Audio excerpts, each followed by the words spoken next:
ODP Boys National Championships taking place this past weekend in San Diego. We've got the highlights. We catch up with two legendary high school water polo coaches, more than 1,500 wins combined between the two, and a super close call between Stanford and UCLA in the women's college game. All that and more coming up next on The Counterattack.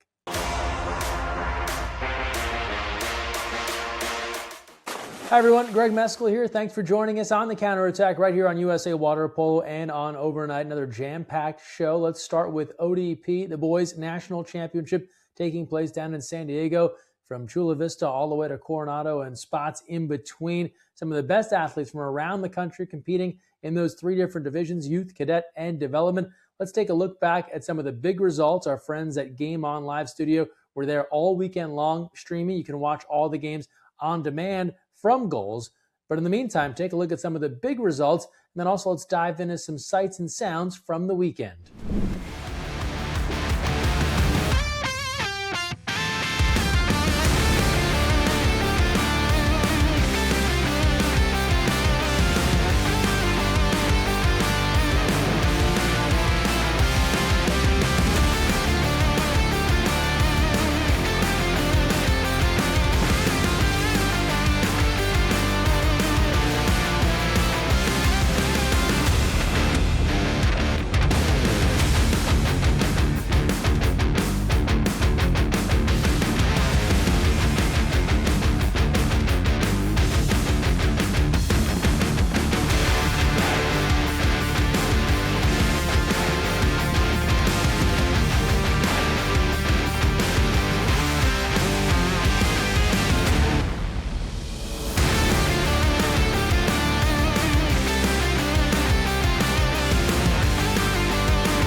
This event is absolutely amazing, getting kids in the 13, 14, 12 new age group, right, to come all together all across the U.S. and kind of test their skills and really get just a whole new tier of competition that you don't usually see with our usual clubs. Only pays huge dividends later on. I think this is an amazing experience, not only for them like as athletes, but also them as just to be kids, right? Learn names of kids from other zones and just really get exposed to USA water polo. You have to rise to the occasion, and I think that's what our team has done so far. They're actually playing together as a group really well. For a bunch of guys who are at different clubs, it's been a really fun thing to watch, and hopefully what will happen is those kids will take their learning experience back to the clubs they play for. We have a lot of really good, young, talented players, and they're getting the recognition they deserve. ODP has given me more than enough opportunities to get better. These coaches, even Cadet Academy, all the coaches are wonderful. Personally, my goal, I want to make NCSC. I think it's a really fun opportunity to go to the camp, practice with all these really impressive kids. Kind of rode the wave, use the good vibes to come out and get another victory. We can always develop athletes, but the way that you treat fellow athletes, the way that you receive coaching, the way that you interact as a human being is so much more important. Just come together as a cohesive group the best we can. From the game one of this weekend to the last game is really going to pay dividends on how successful we are as a team. Big congratulations to our top finishers in the youth level. Pacific Red takes gold, Pacific Southwest Red in its silver, and SoPac Red rounding things out in bronze. On the cadet side, Coastal Red first, SoPac Red second, Pacific Red third, And then development, Pacific Southwest Red in a first, Pacific Red second, and SoPac Red in a third. Full selections, including the Nick Johnson Inspiration Award winners, coming this week to usawaterpolo.org. Big congratulations to everyone selected and honored after these ODP Boys National Championships. Don't forget, a couple of weeks, not this weekend, next weekend in Tri-Valley in the East Bay of Northern California, we'll have the ODP Girls National Championship. Looking forward to talking with Girls Academy Director Ethan D'Amato next week here on the show to give us a preview of the ODP Girls National Championship. And then, of course, the week after, we'll have a full look back with highlights and sights and sounds. And now we turn to the women's college game. Some big matchups this past weekend, but none bigger than 1 against 2 in LA. Stanford, the defending champs, taking on UCLA, went down to the wire. Here are some of the highlights from our friends at Overnght. Getting set. Up and away, does a little delay there. So DeLuan now 4 goals on the game, 3 of which are now penalty shots. Take a look at this. She stays up, kind of does a slow off-speed shot there. Smith inside for a set pass. Going for it, that one brings UCLA back up to the tie. It's 9-9. The potential for overtime is coming into view as Anna Pearson, the senior utility player from Irvine, California, pulls her first out of the bag for the day. She puts that to Flint. Flint coming in hot, and mighty Jenna Flynn. Absolute thunderstorm of a shot there as she makes a hat trick out of this game. Take a look at this wide open shot there. Massive window for Flint. Taylor Smith gets set. Up and away. That one is narrowly dodged, and Carpenter, she keeps it out front. And then on to our college scoreboard, more close calls. Pacific just sliding past San Jose State 15-14. LMU gets the win over Princeton. Tigers making the trip out west. How about Caltech taking down Carthage in OT 15-14? And then Arizona State. Sun Devils are tough this year, defeating UC Irvine 16-9. And now we turn to the girls' high school water polo ranks. Now, in other sports, football and basketball come to mind. You so often hear about the top team from one state meeting the top team from the other state. We don't get that very often in water polo because the seasons are staggered. Even within the state of California, NorCal, SoCal, not on the same schedule. You don't even have a true state champion there when it comes to official sanctioned high school water polo. It's what makes what's happening this weekend in Illinois all the more exciting and special. For the first time, Punahou from Hawaii, defending state champs, they will take on Stevenson, defending state champs from Illinois, meeting at Stevenson on Saturday. It's part of a multi-game trip for Punahou to the Chicago area to take on a variety of schools. Punahou, they try to get outside the state of Hawaii, take on other teams. They typically go to California, but because of the difference in seasons, they end up taking on California clubs and not as official high school teams. This is straight up sanctioned high school water polo. Punahou taking on Stevenson.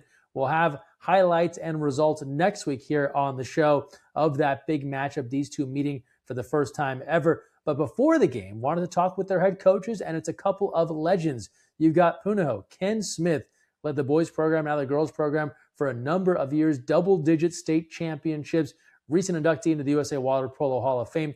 Meanwhile, Jeff Wimer at Stevenson, previously at Mundelein, 10 state championships for Coach Wimer. So between them, tons of state championships, over 1,500 combined victories.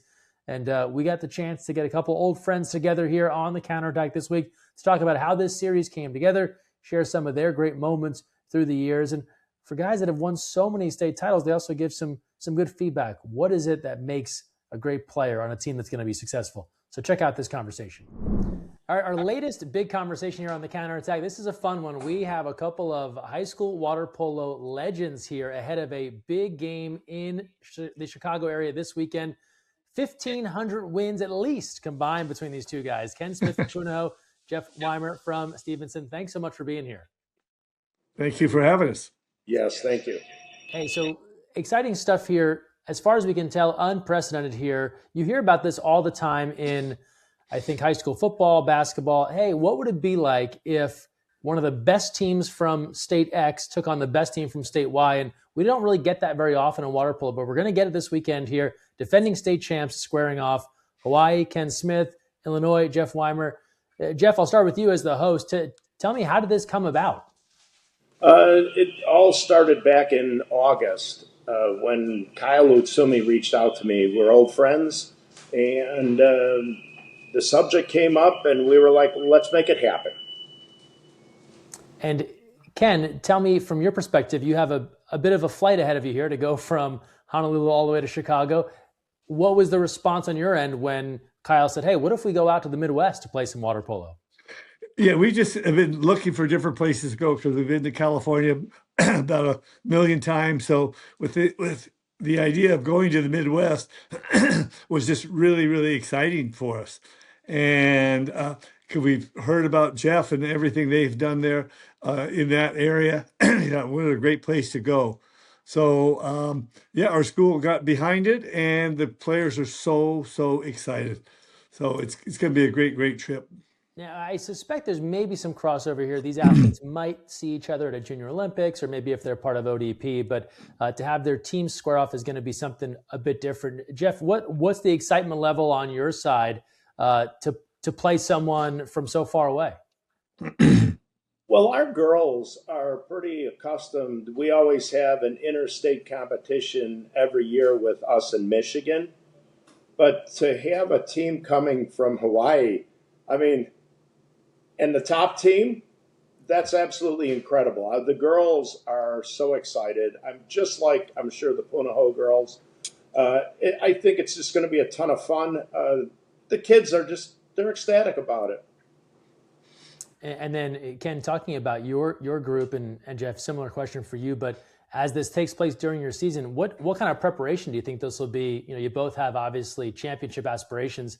How does a series of games like this, or in your case, Jeff, hosting something like this, Ken, I'll start with you, but how does this kind of help on the road to try to get where you want to be at the end of the year? Yeah, I think it's just a great starting point for us because, we play the same people all the time. And now to do this with brand new people, it's going to be just a great start for our season. So, and then it's similar to you, Jeff. This is what I wanted to accomplish about 15 to 18 years ago, and I did that with Michigan so we could play different competition and higher level competition. I mean, what we want is the best for our kids and best for our program, and the better competition you can play, the better your program's going to be in the long run. And like Ken said, to play different faces, a different team is just, I think, instrumental for the kids' growth. And the kids love it, and they all make friends. I mean, I have kids who've made a lot of friends from the Michigan teams, and now I know they're going to make new friends with the Hawaiian team. I just think it's absolutely an awesome opportunity for us. And Greg, the other thing, we're really hoping that this could be now kind of an annual thing, maybe a home and home. Now we can have someone else come in, because we can't get high school teams to come to Hawaii in the spring from California because they don't play. Mm-hmm. So now if we could get a home and home, or maybe a team from Michigan or other teams from Illinois can come, because we can set up a tournament in Hawaii. We can even highlight a game in the ocean. I mean, things like that. And then we go back to Jeff every other year, something like that. So I think it could be the beginning of something really great for both areas. Yeah, you see how popular that's become with UH hosting teams, right, as part of like a spring break trip during the women's season. But it's tough, and you guys know it best, right? High school water polo is so scattered as far as the schedules go, even in the state of California, right? The girls don't all play at the same time up and down the state. It's almost impossible to get the idea. The things I love from other sports, we struggle to have a true like top 25 or a top 10 ranking because we're not all playing at the same time. So this is an awesome step in that direction. By the way, if people aren't familiar with the history, both of these guys double-digit state championships in their respective areas. So we're talking about some of the greatest water polo coaches of all time when it comes to high school water polo. I kind of wanted to dive into that in a moment, kind of your history and where your programs have gone. But first, every time a team in other sports visits an area maybe they haven't been, there's a piece outside of the competition. They're, away from the pool or away from the court. Jeff, any kind of welcome to Chicago moment planned here for the Punahou squad? Perhaps a trip to Lou Malnati's or something like this? It's funny you say that, but I have a whole list of restaurants and other things. I do know Ken and the Punahou group that's coming in, they have quite an itinerary planned. I was able to help set them up. Ken, you're coming in Thursday, correct? Yes. Yeah. And then I have them set up on Friday with another high school to play 2 games Friday evening at this other high school. Very nice facility. Then Saturday, they're coming to our facility. Sunday, I believe you're doing a group tour and sightseeing in the city of Chicago, in the area. And then on Monday, we have them set up at another high school for another game. And then I believe, are you going to a Chicago Bulls game Monday night, possibly? Yes. And then they're flying back home on Tuesday. So I think their itinerary is pretty set. But there, as you know, there's Chicago. There's a lot to do here, and I'm born and bred here, so I've gotten to experience all these things, and it'll only be a ton of fun for their entire group. Yeah. So, Greg, think about it. This short period of time, we're going to have 6 games, and St. Patrick's Day weekend, Chicago Bulls, right? Yeah. And one of our assistant ADs who's going to be coming with us lived in Chicago for a long time. So he's really up on the itinerary. We have a special thing. We're going to be able to do an early visit to the Obama Center. Oh, wow. That's not opening until middle of June. So nice little tie there to Punahou. So yeah. So it's not complete. The Obama Center is not complete, but we get to go see what has been completed. So that's a special thing that no one's going to be able to do.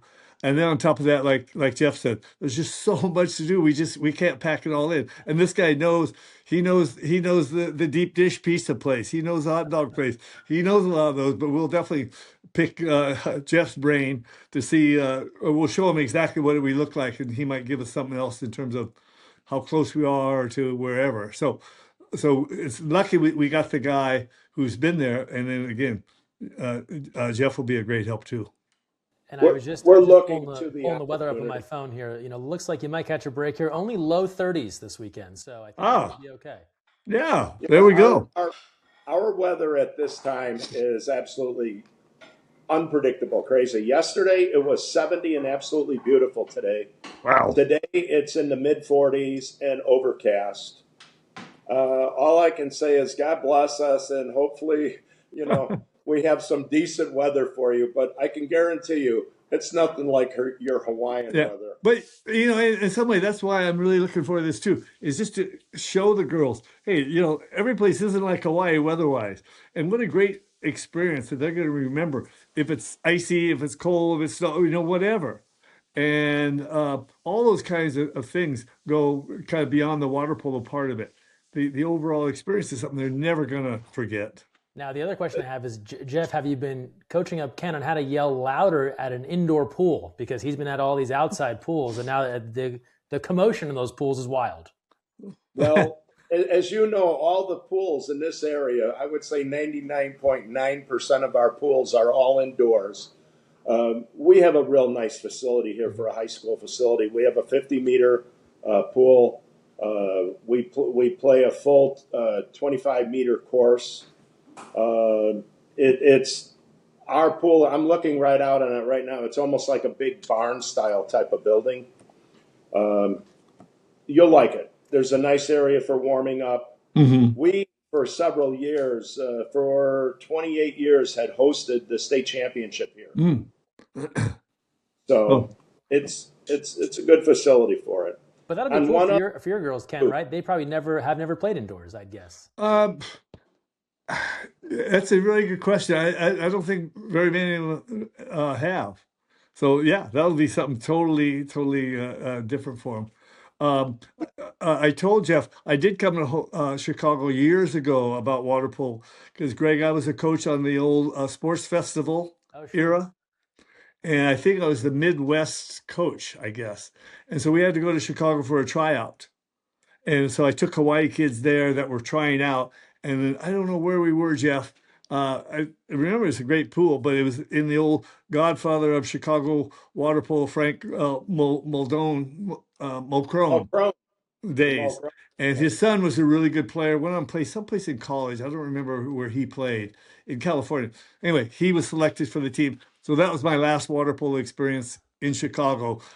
I don't remember what year it was, but it was a long It's time most ago. likely back then you probably played at the University of Illinois Chicago Mm, campus pool. yeah. So But yeah. right Let's outside at the heart of town. for those that might be there in the stands or they're going to keep an eye on the results, like a little preview of what we might see. Right, both your teams coming off state titles a season ago. Jeff, I'll start with you. Like, give us a scouting report on your team. Obviously, don't give anything away to Ken, but give us kind of the scouting report of what makes this team strong this year, coming off last year.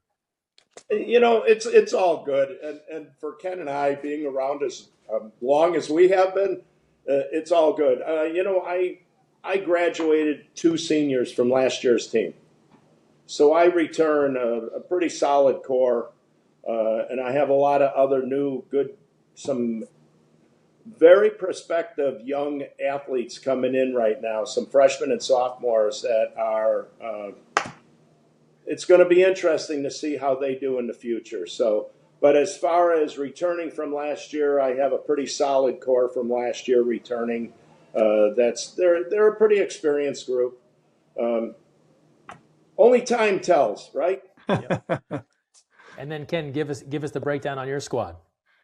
Yeah, I'm kind of similar to Jeff. I lost a few seniors last year, but I've had a real hardcore group of seniors that have been with me. 3 of them have been starters on my team since 9th grade. One will be going to Harvard, one's going to Fresno State, one's going to Claremont. So they've had a lot of experience, and they've been just tremendous leaders for me. And we all know it's the leadership that makes such a huge, huge difference. And they've been so positive and all that. So we have a lot of positive energy from them. And most of the other kids are returning. So like, yeah, now you're 1 year older. Are you 1 year smarter and 1 year faster and 1 more year, all that? It'll be interesting to see because we haven't had much games so far. So it would be a really good benchmark for where people are. We both know we take nothing for granted. Right. Exactly.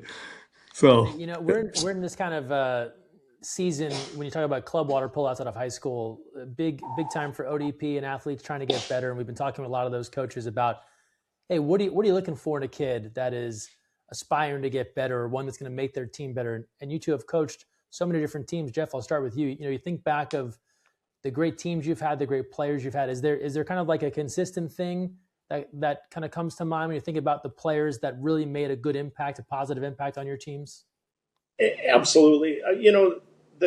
One of the main things, and Ken realizes this too, is the athlete's commitment and wanting to grow and learn. And, our high school season in Illinois is 11 weeks. And I've told kids for years, I can't bless you with the knowledge or experience overnight. I always encourage them to go out for our club program in the summer. In the fall, the girls are all in swim season. Then in the winter, they play club polo. It's about growth and experience over time and building that chemistry within. It doesn't happen overnight. I've had so many other younger coaches say, so what's your success? Your secret to your success? And I go, time and patience, and, you develop the kids over time. It just doesn't happen overnight. It's about opportunities and experiences, getting the kids involved in those zone teams or nowadays the ODP, teams, just for opportunities and experiences. Ken? Yeah, I totally agree. It doesn't happen overnight, and that's why the kids in this age they're so expecting instant gratification. And that's the society we live in now. And you just tell them, no, it doesn't happen that way.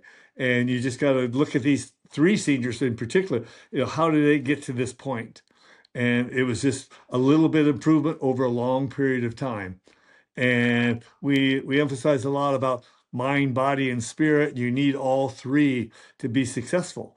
And this group has kind of really embodied that idea. Again, as Jeff would say, I mean, there's no secrets. It's just work hard. And that's how dreams come true. And I think we got a group that buys into that. And it's just over a long period of time. Ken, hard work pays off. Exactly. Now, you both have sent athletes on to the next level time and time again. Ken, you were just outlining these athletes, where they're going. Stevenson has seen no shortage of athletes play at that next level. Tell me from your perspectives how you've seen the opportunities grow and kind of, obviously maybe some parity within your own state, your own areas, but also nationwide. I feel like we're seeing clubs from outside of California be more and more competitive, podium at different events.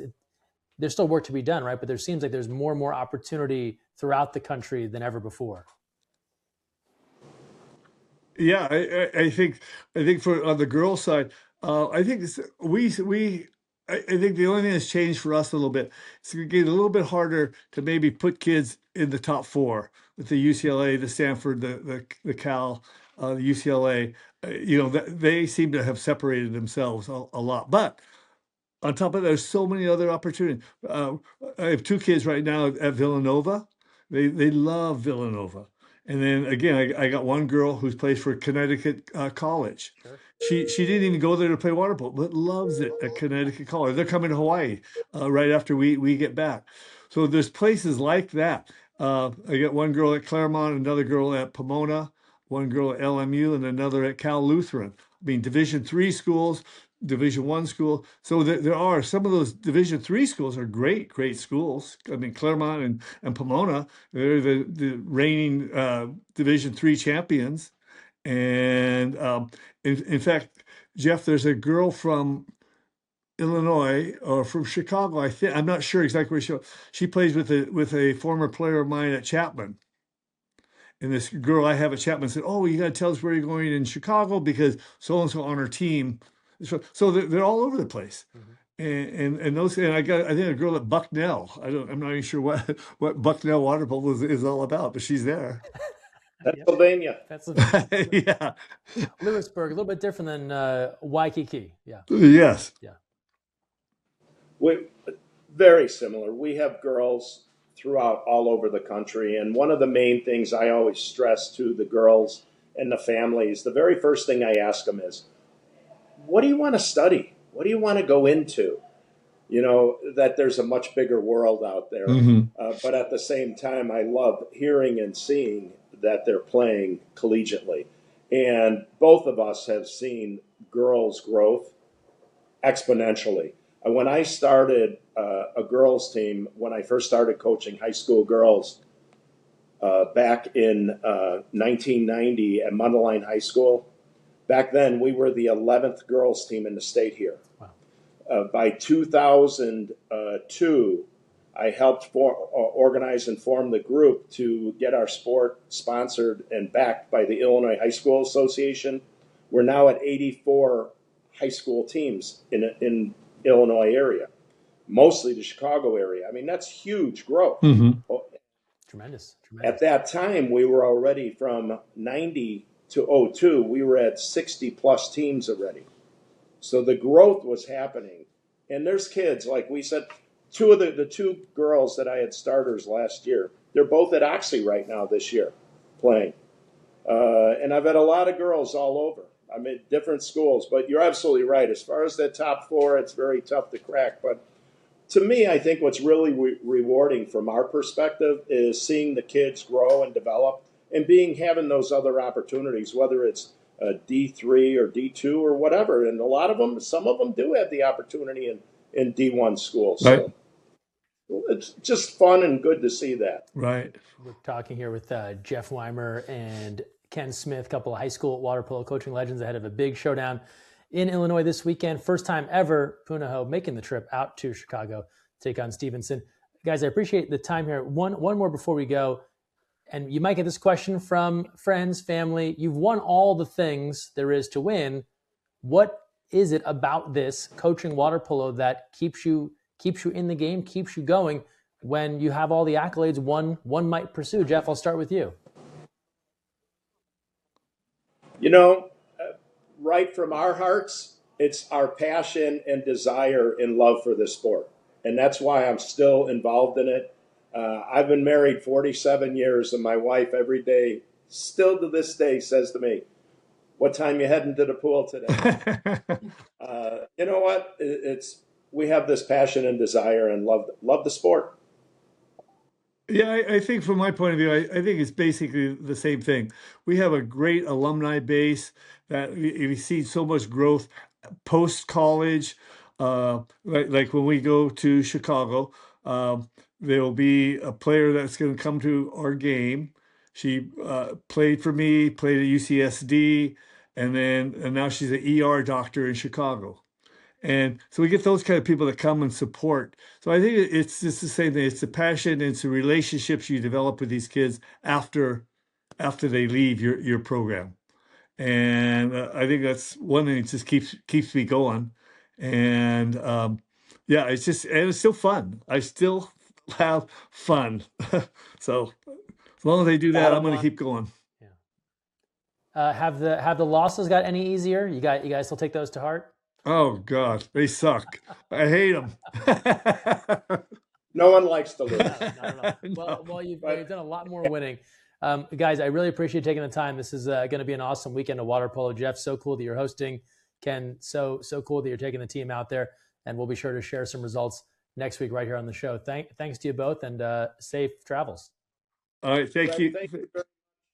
Ken, we look forward to having you. Yeah, we're really, really excited. We have one more practice today, and we take off tomorrow. And Greg, you could do this again maybe next year when Jeff comes our way. It'd be fun to recap from last year and then follow up with coming to Hawaii. Perfect. But thank you very much. Big thanks again to Jeff and Ken for taking some time to chat with us, wishing them all the best this weekend. And now on to our Malmsteen goal of the week. Now, the helicopter shot, as much fun as it is, you often don't see it from the 5-meter line in a penalty shot, and then you rarely see it to win the game. But that all changed at a recent Futures competition. Rain City's Jacob Packwood delivers. He gets to the chopper for the win. Take a look. Jacob Packwood rises, backhands for the win. Oh my goodness, 5-meter backhand to win the game. Oh my goodness, 5-meter backhand to win the game. That's one of those ones where it better go in. But when it does, the celebration can commence. Congrats to Jacob and the Rain City crew. And that's our Malmsteen goal of the week. Make sure to share what you'd like to see right here on the show. Send us a DM, tag us at USAWP, also at ON Water Polo on Instagram for our friends at Overnght. Look ahead, what's coming up the rest of this month? More big-time water polo, the ODP Girls National Championships in Tri-Valley in a couple of weeks. Meanwhile, down in SoCal, National League Week 3, targeting LA area pools. You've got the ODP Girls live on Goals. You've got National League live right here on Overnght, and then we're heading towards the postseason in women's college water polo. NCAA Women's Water Polo Championship, end of April at UC San Diego. Don't forget, April 26th, the final, 6 p.m. Pacific, live on ESPNU, streaming on the ESPN app. A great few months of water polo on tap. That's going to do it for this week's show. Thanks so much for joining us. And don't forget, when you're on the counterattack, look weak side.